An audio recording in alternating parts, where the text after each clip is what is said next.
ថ្ងៃនេះខ្យល់ត្រជាក់ធ្វើឲ្យខ្ញុំនឹកដល់អូ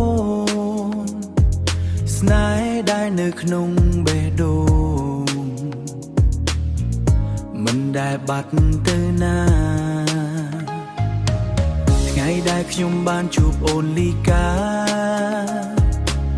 ជីវិតខ្ញុំបដូរទាំងអស់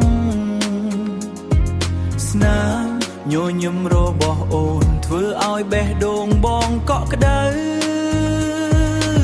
ស្នេហ៍អូនលីកាគឺជាពន្លឺ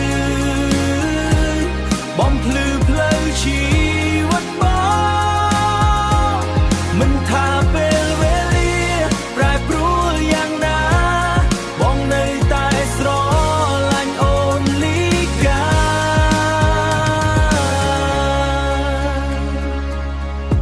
ពេលអូននៅក្បែរបងពីភពលោកស្រស់ស្អាតស្នេហ៍ដែលយើងបានសន្យាបងនឹងថែរក្សាជានិច្ច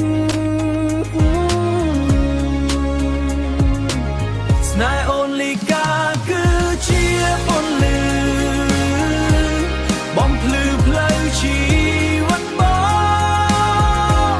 មិនថាពេលវេលាប្រែប្រួលយ៉ាងណាបងនៅតែស្រឡាញ់អូនលីកា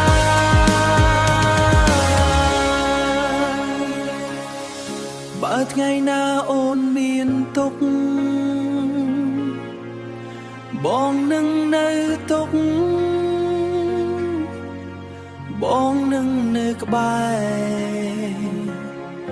កាន់ដៃអូនជានិច្ចមិនឲ្យអូនឯកា